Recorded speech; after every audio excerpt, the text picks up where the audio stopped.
I am now creating weekly exclusive content for Patreon, so if you are interested in that, go check out the link down below. And of course, if you want to avoid the random lottery of FIFA points, you want to go straight to the source, buy the players directly, use u7buy.com and use the code TVM at checkout. What is going on, guys? TVM here. Welcome back to another player review. We should be getting the FIFA 21 trailer today. I'm not expecting big things from that trailer, actually. There are rumours of some new icons being thrown around, but we'll have to wait and see.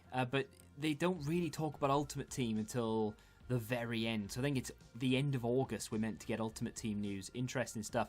92 rated Callejon came out with Alexis Sanchez as a showdown, of course. So whoever wins between those two clubs will go to a 95. If they both draw, then both cards rather go to a 93. Interesting one, really, because Callejon is around 95,000 coins right now as I'm filming this, which is pretty decent. If he were to get the upgrade, I don't think he would benefit from it as much as Alexis Sanchez would.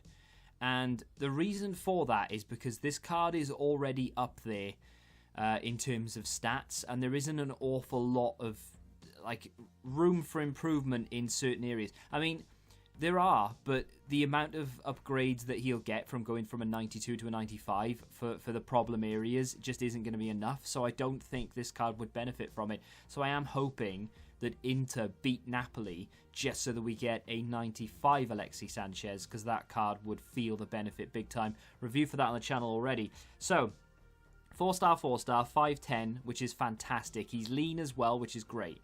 High work rates, not ideal. High defensive work rate, for some reason, I don't know why, but all these players seem to have it.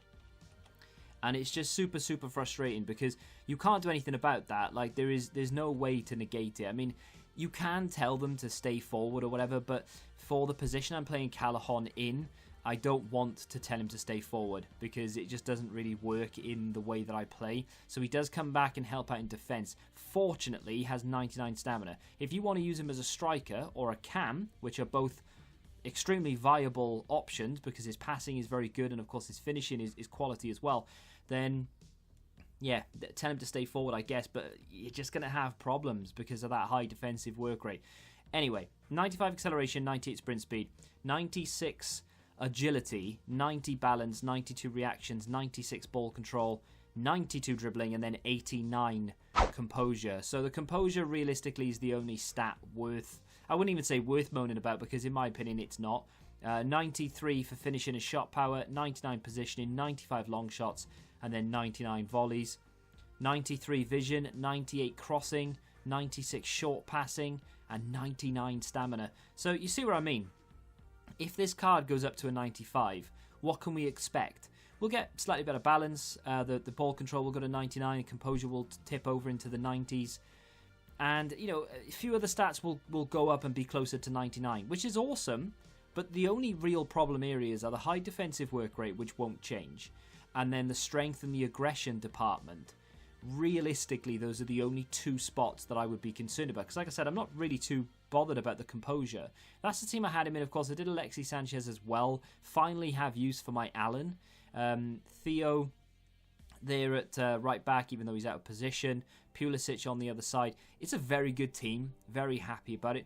You know the frustrating thing about playing with Ronaldo is that if someone scores against you, they will shush you. They will run to the camera and they will watch all the replays and they will just wait for the game to naturally get back to kickoff. Because you have Ronaldo, instantly they think you must think you're better than you are, you know? So this is completely irrelevant to Callejon, but it is a very frustrating thing when you have that card. Like, I didn't go out and buy him. I was lucky enough to pack him in an icon pack. That's not my fault, you know? I'm not claiming to be fantastic at this game. I don't do anything cocky in game. I just play the way, you know, that is effective to score goals or whatever, and people just seem to think that, well, this guy must think he's awesome because he's got R9. It's a really weird, frustrating thing. The community is so toxic when it comes to celebrating and shushing and all that rest of it. Callejon can score with both feet. He's right-footed, but with a 4-star weak foot, he does manage to score with both feet. Doesn't have outside of the foot shot trait or anything like that, which is a little bit frustrating because it does kind of make up a little bit for the lack of 5-star weak foot. But, you know, it is what it is. He's very creative and he's very quick. And I moved him into the middle here as a striker, actually, to see if we could get a little bit more out of him. As you can see, R9 has gone down to the right wing. Alexis Sanchez, like I said, review on the channel already. Very good, tricksy little player with a good goal-scoring prowess.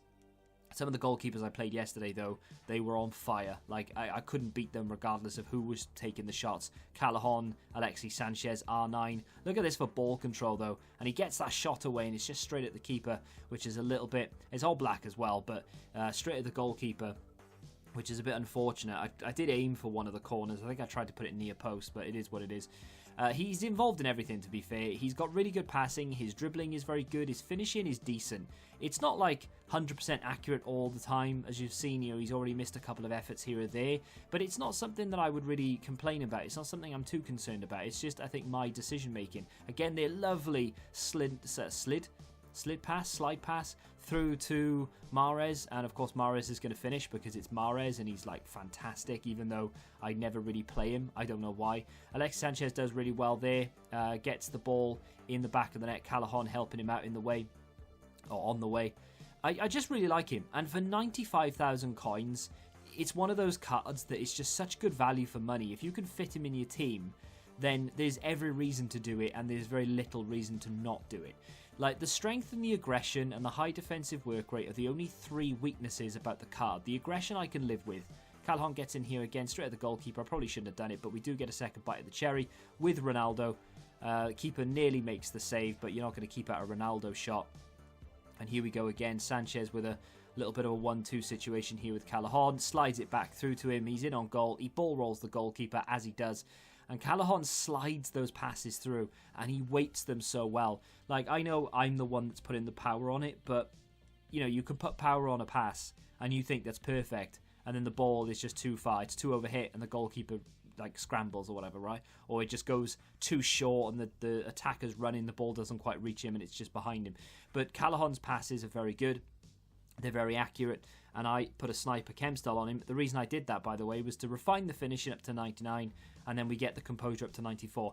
There was absolutely no point in me putting a chem style on the card that was going to boost the strength or the aggression, because the most you can get is like 5 or 10, and even then, it's 70. So there's no point, in my opinion, in this card going to a 95. I think Sanchez should be the one, but I'm hoping Sanchez is the one that goes up, because Callejon is good enough the way that he is, and to be fair, I don't think you're going to benefit too much from him getting boosted. He turns into a 98 rated right wing with a sniper chem style. It shows. He's a very good, competent player. I wouldn't say he's my favourite player in the game, and I wouldn't say that I would choose him over a few others, you know, but I would say, like Sancho, for example, right? Sancho's Team of the Season card is unreal. He's got 5-star skills as well. He's just an unreal player. He's so quick. He's so good in front of goal. He makes the difference in games. You know, Callejon will do that for you, and he does feel quick, but Sancho just has a little bit more bite about him, I think. But Callejon is definitely a card worth completing, in my opinion. It's going to come down to one of those, if he fits in your team, it's worth doing. However, if you're thinking, well, super sub, then if you don't have better super subs, then fine, makes sense, right? But I wouldn't do it for the sake of doing it. Oh, I'm bored, I might as well do it. If you're not going to use it, what's the point, right? He is a good player, and you might want to do it just to try him out, and that's fair enough, because he's cheap enough that you could actually do that and not really lose an awful lot, because you've still got a 92 rated card, and that 92 rated card does have a value of, what, 70, 80,000 coins or whatever it may be. So definitely worth a punt. Him and Sanchez in the same team together, by the way, very, very good, very effective. I am a big fan, because they both work so well. Their passing and their intricacy, and they both meta, and they both have the 4-star, 4-star. It's a shame he has that high defensive work rate more than anything. I could cope with the strength. It's the high defensive work rate that just annoys me. His positioning is very good, but sometimes it's hindered by that high defensive work rate, because he starts lower down. You can benefit from it sometimes, because he starts in a position where you can help out from the back. But yeah, let me know what you think of the card in the comments. Have you completed it? Are you going to complete it? And of course, if you have enjoyed the video, hit the like button, subscribe to the channel if you're new, and until the next time, goodbye. Football Index. The game changed. Download the app now.